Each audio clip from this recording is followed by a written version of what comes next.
ॐ भूर्भुवस्सुः तत्सवितुर्वरेण्यं भर्गो देवस्य धीमहि धियो यो नः प्रचोदयात्।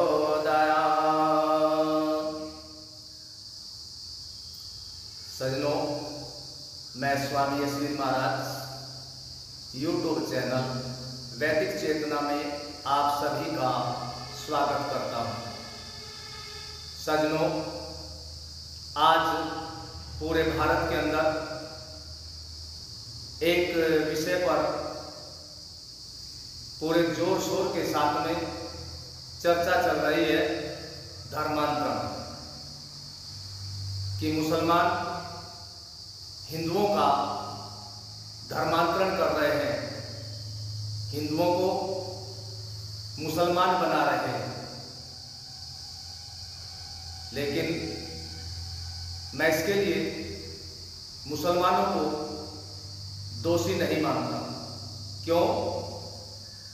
हर आदमी अपनी संख्या बढ़ाता है, वो अपनी संख्या बढ़ा रहे हैं, लेकिन दोष उन लोगों का है जिनकी संख्या घट रही है, जिनके बीच में से मुसलमान बनाए जा रहे हैं। आज हिंदू धर्म के ऊपर खतरा मंडरा रहा है, लेकिन हिंदू समाज फिर भी सावधान नहीं। हिंदू धर्म के ऊपर, हिंदुओं के ऊपर मजहबी तलवार लटक रही है, लेकिन उस खतरे की तलवार को ये हिंदू समाज खतरे की तलवार नहीं मान रहा है। आज जो धर्मांतरण हो रहा है, इसके लिए भी हिंदू समाज क्या सोच रहा है? ये काम सरकार का है। इन हिंदुओं ने तो सारे कार्य समाज, अपने धर्म के, देश के, सरकार के ऊपर सौंप दिए। ये काम सारा सरकार ही करेगी।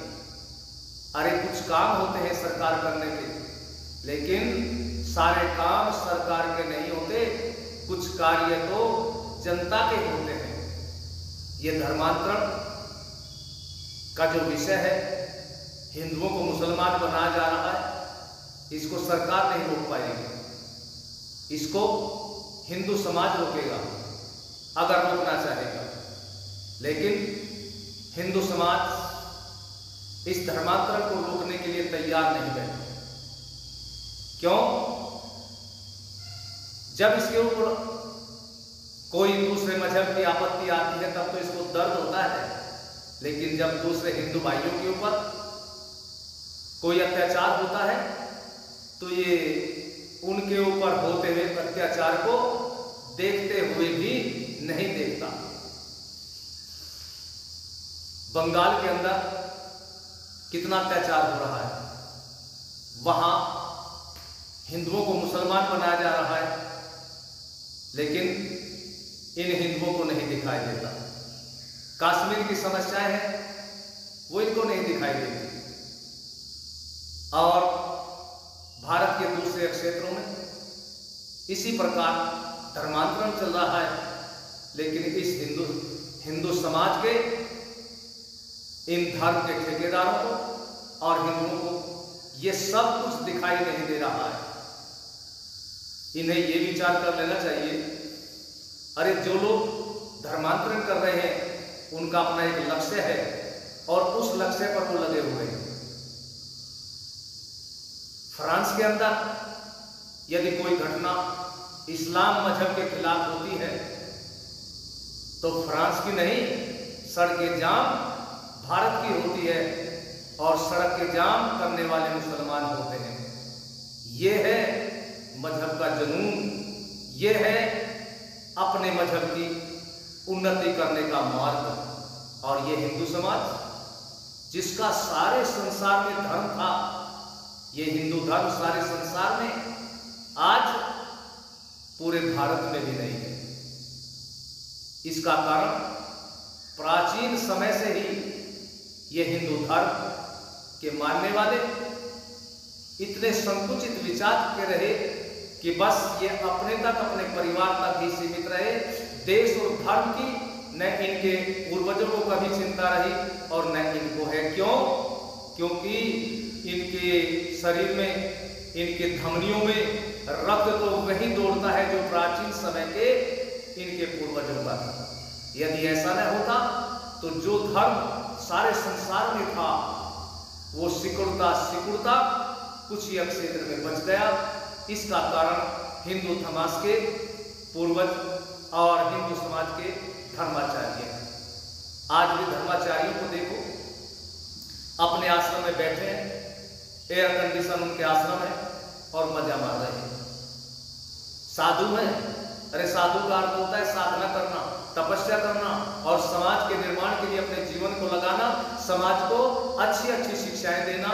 लेकिन ये इन सब से अपने को दूर किए हुए ऐशो आराम के साधन में रहते हैं और आश्रम में मजा मार रहे हैं।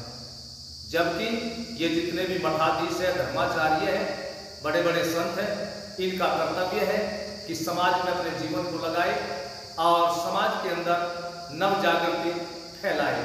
और इस धर्मांतरण को यही रोक सकते हैं, हिंदू समाज रोक सकता है, सरकार नहीं रोक पाएगी। इसके लिए हिंदू समाज को आगे आना पड़ेगा। जिस प्रकार से आप अपने घर की रक्षा के लिए लगे रहते हैं, अपने परिवार के पालन पोषण में लगे रहते हैं, इसी प्रकार से आपको दृढ़ संकल्प लेकर के इस धर्म की रक्षा के लिए आगे आना पड़ेगा। और यदि आप लोग न आए तो कुछ समय बाद ये हिंदू धर्म ही नहीं बच पाएगा।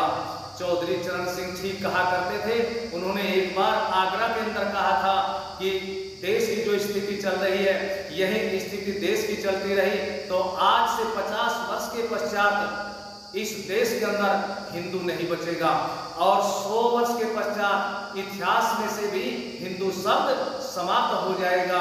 और उन्होंने ये बात बड़े दर्द भरी आवाज में कही थी।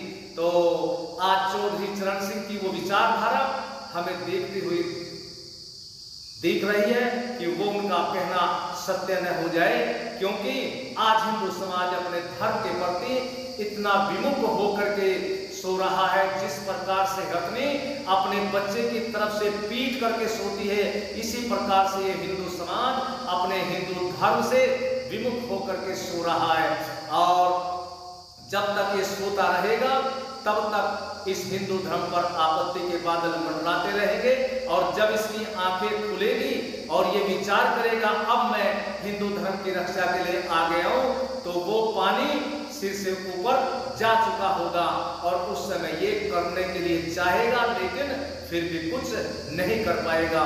इसलिए हिंदू धर्म के लोगों, अगर हिंदू धर्म को बचाना चाहते हो तो आप लोग आगे आए और हिंदुओं के जो बच्चे हैं इनमें संस्कार भरे, हिंदू धर्म के संस्कार भरे, भारत की संस्कृति के संस्कार भरे और इनको अच्छी अच्छी शिक्षा अपने धार्मिक ग्रंथों के माध्यम से दें। जो महर्षि दयानंद सरस्वती ने सत्यार्थ प्रकाश लिखा और उस सत्यार्थ प्रकाश के 14 अध्याय हैं, 14 समोल्लास है और 13वें और 14वें समोल्लास से ये हिंदू समाज बच पाएगा। यदि 13वें समोल्लास को कोई ईसाई पढ़ ले तो मैं गारंटी के साथ कहता हूं कि उसके अंदर हिंदू धर्म के प्रति आस्था बन जाएगी। और यदि किसी मुसलमान ने सत्यार्थ प्रकाश के 14वें समोल्लास को पढ़ लिया तो वो मुसलमान नहीं रहेगा, वो हिंदू बन जाएगा। और यदि वो हिंदू न भी बना तो उसके अंदर एक हलचल तो अवश्य हो जाएगी कि स्वामी दयानंद की बात सत्य है या हमारी पुराण की बात सत्य है। ये सोचने पर वो मजबूर हो जाएगा।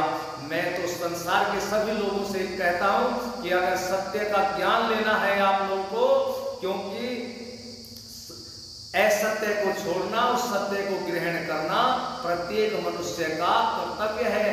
तो सत्य ज्ञान के लिए आप लोग महर्षि दयानंद सरस्वती द्वारा लिखे हुए सत्यार्थ प्रकाश को अवश्य पढ़े। और हिंदू समाज के जितने भी बुद्धिजीवी है, धर्माचार्य हैं और ये सन्यासी लोग हैं, इन सब से मेरा निवेदन है कि हिंदू धर्म की रक्षा के लिए लंगर लंगोटे कस करके, सिर पर कफन बांध करके आगे आओ और तब ये धर्म बच पाएगा, और नहीं तो धर्म ये देश भी समाप्त हो जाएगा। तो इसलिए देश और धर्म की रक्षा के लिए आगे आना पड़ेगा। सरकार से सारे कार्य पूर्ण नहीं होंगे। मैं पहले भी कहा है, अब भी कह रहा हूं कि ये तो जनता का कार्य है। जनता आगे आए, जनता आगे आएगी तो धर्म बचेगा। और इन शब्दों के साथ मैं आपसे पुनः निवेदन करता हूं कि हिंदू धर्म की रक्षा के लिए आप लोग आगे आए, और यदि आप आगे आए तो हिंदू धर्म की रक्षा हो जाएगी। ये मैं निश्चय के साथ कहता हूं। इन शब्दों के साथ मैं अपनी वाणी को विश्राम देता हूं। ओम शांति शांति शांति ओम।